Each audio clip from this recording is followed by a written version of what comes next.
Hello friends, welcome to சாம்சுகி home. எல்லோரும் எப்படி இருக்கிறீங்க? இன்றைக்கி வந்து காலையிலே வீடியோ எடுக்கிறதுக்கு ஸ்டார்ட் பண்ணிட்டேன். வீடியோ வந்து ரெகுலராக போடணும் அப்படின்னு தான் நினைக்கிறேன். ஆனால் ஒவ்வொரு நாளும் நாளைக்கு எடுத்துக்கலாம் அப்படின்னு கொஞ்சம் கொஞ்சமாக தள்ளி போயிட்டுருக்கு.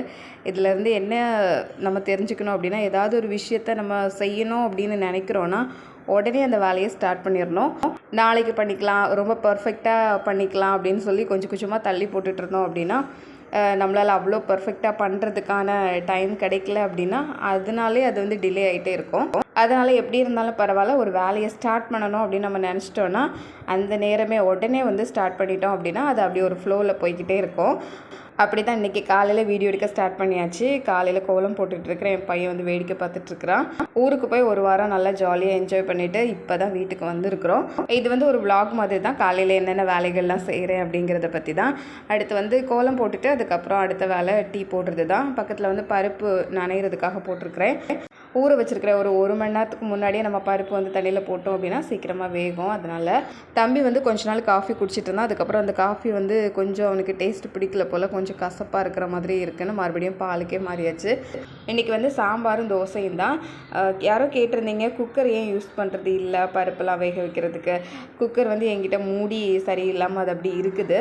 நான் பொதுவாகவே குக்கர் யூஸ் பண்ணுறது இல்லை. ஆனால் குக்கர் யூஸ் பண்ணிங்கன்னா உங்களுக்கு சிலிண்டர் வந்து ரொம்ப ரொம்ப மிச்சமாகும். எங்கள் அம்மாவும் அதிகம் யூஸ் பண்ண மாட்டாங்க. அதனால் எனக்கு குக்கர் வந்து அவ்வளோ பழக்கம் இல்லை. ஆனால் குக்கரில் யூஸ் பண்ணுறது ரொம்ப நல்லது. சீக்கிரமாக நமக்கு ரெடியாகி வந்துடும். நான் இந்த மாதிரி பாத்திரத்திலே வேகிறதுக்கு போட்டுருவேன் பருப்பு எதுவாக இருந்தாலும். அந்த நல்லா மூடி வச்சு மூடிட்டோன்னா அந்த ஆவி வெளியே போகாமல் இருந்தாலே போதும், கொஞ்சம் சீக்கிரமாக நமக்கு ரெடி ஆயிரும். இது எல்லாம் எங்கள் அம்மா கொடுத்து விட்ட ஐட்டங்கள். என்னதான் நம்ம வந்து வேண்டாம் அப்படின்னு சொன்னாலும் அவங்க கிச்சனில் இருந்து கொஞ்சம் ஐட்டங்களெல்லாம் எடுத்து நமக்கு பார்சல் பண்ணி தந்தால் தான் அவங்களுக்கு நிம்மதியாக இருக்கும். அந்த மாதிரி கொஞ்சம் விஷயங்கள்லாம் கொடுத்து விட்டுருந்தாங்க. அது வந்து அம்மாக்களுக்கே உள்ள சந்தோஷம் அப்படின்னு சொல்லலாம். இருக்கிறதுல கொஞ்சம் கொடுத்துட்டா அப்படின்னா அவங்களுக்கு நிம்மதியாக இருக்கும். இது கொண்டு போறியா, அது கொண்டு போறியான்னு ஏதாவது கேட்டு எதையாவது எடுத்து பார்சல் பண்ணிடுவாங்க. உங்கள் வீட்டில் எப்படின்னு சொல்லுங்கள். எங்களுக்கு சொந்த ஊர் வந்து கன்னியாகுமரி பீச்சு அந்த இடங்கள் எல்லாம் பார்க்குறதுக்காக எங்கேருந்தெல்லாமோ மக்கள் வருவாங்க. உலகத்தில் எந்த இடத்துல இருந்தெல்லாமோ நிறைய பேர் கன்னியாகுமரிக்கு வருவாங்க. இப்போ நம்ம கன்னியாகுமரியிலே பிறந்திருக்கிறோம், அங்கேயே வளர்ந்துருக்குறோம், அடிக்கடி கன்னியாகுமரிக்கெலாம் போயிட்டு வரோம். அப்படிங்கும்போது அதுவே ஒரு பெரிய சந்தோஷம்தான். எல்லாத்துக்குமே அவங்க பிறந்த இடத்துல ஏதாவது ஒரு ஸ்பெஷல் இருக்கும். அந்த வகையில் கன்னியாகுமரி இன்னும் கொஞ்சம் கூடுதல் ஸ்பெஷல் தான். யாரெல்லாம் கன்னியாகுமரிக்கு வந்திருக்கீங்க அப்படின்னு சொல்லுங்கள். நாங்கள் வந்து அடிக்கடி அங்கே போவோம். இப்போது ஊருக்கு எப்போல்லாம் போகிறோமோ அப்போல்லாம் போயிட்டு வருது. முன்னாடி ஊர்லேயே இருக்கும்போது கூட வருஷத்தில் ஒரு 2-3 தடவை போய் பார்த்துட்டு வருவோம். அதனால் எங்களுக்கு இது ரொம்ப சகஜமான இடம் மாதிரி இருக்கும். அடுத்தது தோசை சுடுற வேலையில் இறங்கியாச்சு.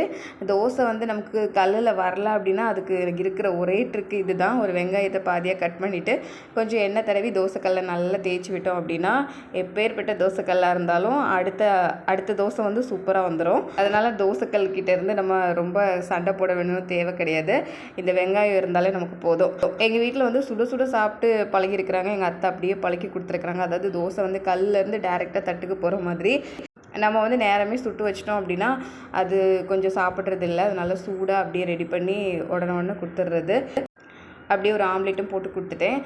எங்கள் வீட்டில் அவங்க வேலைக்கு போயிட்டாங்க. அதுக்கப்புறம் கொஞ்சம் சாதம் இருந்தது. நேற்று நைட்டு தான் நாங்கள் ஊர்லேருந்தே வந்தோம். நைட்டு சாப்பாடு ரெடி பண்ணது. அது வந்து கொஞ்சம் தண்ணி ஊற்றி போட்டிருந்தேன். அந்த பழைய சாதத்தை வந்து மிக்ஸி ஜாரில் போட்டுட்டு அது கூட கொஞ்சம் ஜீரகம் கொஞ்சம் உப்பு போட்டு நம்ம அரைச்சிட்டோம் அப்படின்னாலே போதும். இந்த மாதிரி வடகத்துக்கு ஊற்றுற மாதிரி அது ரெடி ஆயிரும். இது வந்து கஞ்சி வத்தல் அப்படின்னு சொல்லுவாங்க, கூழ் வத்தல் அப்படின்னு சொல்லுவாங்க. 2 பிளேட்டில் அழகாக ஒரு ஸ்பூன் எடுத்து ஊற்றினோம் அப்படின்னா வட்ட வட்டமாக வந்துடும். இதை வெயிலில் காய வச்சோம்னா சூப்பராக ரெடி ஆயிரும். இது வந்து கடையிலே நமக்கு கிடைக்கும். ஆனால் கடையில் வந்து கொஞ்சம் உப்பு தூக்கலாக போட்டிருப்பாங்க. உப்பு கொஞ்சம் அதிகமாக இருக்கும். நம்ம வீட்டில் செய்யும்போது நமக்கு தேவையான அளவுக்கு உப்பு வந்து கம்மி பண்ணி குறைச்சி போட்டுக்கலாம். நல்ல வெயில் அடிச்சதுன்னா 1 நாள் 2 நாள் கூட ரெடி ஆயிரும். ஆனால் நம்ம ஒரு 2-3 நாள் காய வச்சு எடுத்தோம் அப்படின்னா சூப்பராக இருக்கும். அதுக்கப்புறம் நம்ம டப்பாவில் போட்டு மூடி வச்சுக்கலாம். நம்ம பழைய சாதம் எல்லா வீட்லேயுமே மீதி வரும். அது வந்து நம்ம வேஸ்ட் பண்ணாமல் உடனே வந்து டக்குன்னு ஒரு ஜாரில் போட்டு ஜீரகமும் உப்பும் போட்டு அரைச்சி இந்த மாதிரி ஊற்றி விட்டுட்டோன்னா போதும். நம்ம என்ன தான் சாப்பாடு வந்து நம்ம வச்சுருந்தாலும் எவ்வளோ குழம்பு கூட்டு பொரியல் இதெல்லாம் வச்சுருந்தாலும் கொஞ்சம் வத்தல் வந்து பொரித்து சாப்பிட்டோம் அப்படின்னா அது ஒரு தனி டேஸ்ட்டு தான். யாருக்கெல்லாம் இது பிடிக்கும் அப்படின்னு கீழே கமெண்ட்டில் சொல்லுங்கள். பொதுவாக வெள்ளை துணி போட்டு அதுக்கு மேலே தான் அது ஊற்றுவோம். ஆனால் வெள்ளை துணி வந்து என்கிட்ட இல்லை. அதனால் இந்த செராமிக் பிளேட் இது அதில் ஊற்றி வச்சு அது கரெக்டாக தான் இருந்தது. எடுக்கிறதுக்கு ரொம்ப ஈஸியாக இருந்தது. அதை வந்து ஊற்றி வச்சுட்டு அதுக்கப்புறம் துணி துவைக்கிற வேலை இருந்தது. நமக்குன்னே வச்சுருப்பாங்க போல் ஒரு வாரத்துக்கான துணியெல்லாம் சேர்த்து நம்ம வந்து துவைக்கிட்டு அப்படின்னு எல்லாமே எங்கள் வீட்டுக்காரங்களோட தான் பேண்ட்டு ஷர்ட்டு அப்படின்னு எல்லாத்தையும் துவைச்சிட்டு இருந்தேன். அது கொஞ்சம் வெயில் அடிக்கும் போதே நம்ம துவைச்சி போட்டுட்டோம் அப்படின்னா சாயங்காலம் வந்து எடுக்கிறதுக்கு ஈஸியாக இருக்கும். அதனால் டக்குன்னு அந்த வேலையை முடிச்சிடலாம் அப்படின்னு வேக வேகமாக அது செஞ்சிட்ருந்தேன். வீட்டு வேலைகள்லேயே எனக்கு ரொம்ப பிடிச்சது துணி துவைக்கிறதுன்னு தான் சொல்லணும். எவ்வளோ துணினாலும் நான் வந்து அதை பற்றி யோசிக்காமல் துவைச்சிட்டே இருப்பேன். எல்லா துணியும் துவைச்சி அதை வந்து காய போடுறதுல தான் ஒரு சந்தோஷமே இருக்குது. காய போடுறது, அப்புறம் அதை எடுத்து நல்லா மடக்கி வைக்கிறது, இதில் தான் பயங்கர சந்தோஷம். ஏன்னா லைனாக அப்படி காய போட்டிருக்கும்போது இதெல்லாம் நம்ம தான் துவைச்சோமா அப்படின்னு ஒரு சந்தோஷம் வரும் பாருங்கள். அதனால் இதுக்கு நான் வருத்தப்பட மாட்டேன். ஆனால் நம்ம நின்றுட்டே துவைக்கிறதா இருந்ததுன்னா இன்னும் கொஞ்சம் ஈஸியாக இருக்கும். ஆனால் இப்போ வந்து கண்டிப்பாக ஒரு வாஷிங் மிஷின் வேணும் அப்படிங்கிற ஒரு நிலமையில் இருக்குது. பெட்ஷீட்டு, போர்வை, அப்புறம் தலையணை உரை, மேட்ரு, இந்த மாதிரி நிறைய எக்கச்சக்கமாக ஒரே நேரத்தில் வரும்போது எல்லாத்தையும் துவைக்க முடியல. ஏன்னா வேறு வேலைகள் நிறைய இருக்குது. அதனாலே ஒரு வாஷிங் மிஷின் வாங்கணும் அப்படின்னு நினச்சிருக்கிறேன். வாங்கினேன் அப்படின்னா உங்கள் கூட ஷேர் பண்ணுவேன். எல்லா நைட்டிலையுமே ஒரு பேக்கெட் வச்சு விட்றாங்க. என் நைட்டியில் கூட ஒயிட் கலரில் தெரியுது. அது வந்து பேக்கெட்டு தான். உண்மையிலே அந்த பேக்கெட்டெல்லாம் யூஸ் பண்ணுறாங்களா என்னென்னு தெரில. எல்லா நைட்டிலையும் வச்சுருக்குறாங்க. நிஜமாக நீங்கள் யூஸ் பண்ணுறீங்களா அப்படின்னு சொல்லுங்கள். அது வந்து கரெக்டாக ஒரு ஃபோன் வைக்கிறதுக்கு ஏற்ற மாதிரி அந்த பேக்கெட் ரெடி பண்ணியிருக்கிறாங்க. இது இப்போ எல்லா நைட்டிலையும் கம்பல்சரியாக இருந்தே ஆகணும் அப்படிங்கிற மாதிரி ஆயிடுச்சு. அப்போ தான் யோசித்தேன், யாராவது யூஸ் பண்ணுவாங்களா? நான் யூஸ் பண்ணுறதே கிடையாது, ஆனால் எல்லா நைட்டிலையும் இருக்குது. நான் வந்து குளிச்சுட்டு அதுக்கப்புறம் தான் துணி துவைக்கவே ஸ்டார்ட் பண்ணேன். பையனை வந்து இதுக்கப்புறம் தான் குளிக்க வைக்கணும். எனக்கு தெரியும் நம்ம துணி துவைக்கும் போது அவன் வந்து எல்லாத்தையும் நனைச்சி அந்த தண்ணிக்குள்ளே தான் இருப்பான். அதை வந்து ஒன்றுமே பண்ண முடியாது. சரி கொஞ்ச நேரம் ஸ்விம்மிங் பூலாம், இது வந்து இந்த பக்கெட் வந்து ஸ்விம்மிங் பூல் அப்படின்னு கொஞ்ச நேரம் அதில் உட்காந்துருந்தான். இப்போ நல்ல வெயில் தான், அதனால் இது சளியெல்லாம் பிடிக்காது. இதெல்லாம் துவைக்கிறதுக்கு ஒரு 20 நிமிஷம் ஆச்சு. அதுக்குள்ளே தண்ணியிலையும் நல்லா விளையாடியாச்சு. எல்லாம் துவைச்சி காய போட்டுட்டு கையோட அவனையுமே குளிக்க வச்சாச்சு. இனிமேல் வந்து சமையல் வேலை இருக்குது. மதிய சமையல் தொடங்கணும். அதோட ஃப்ரீ டைமில் என்னென்ன நீங்கள் பண்ணுவீங்க அப்படின்னு கீழே கமெண்ட் செக்ஷனில் சொல்லுங்கள். யூடியூப்லேயே நிறைய சேனல்ஸ் இருக்குது. எந்த சேனல் ரொம்ப விரும்பி பார்ப்பீங்க அப்படிங்கிறதையும் கீழே கமெண்ட்டில் சொல்லுங்கள்.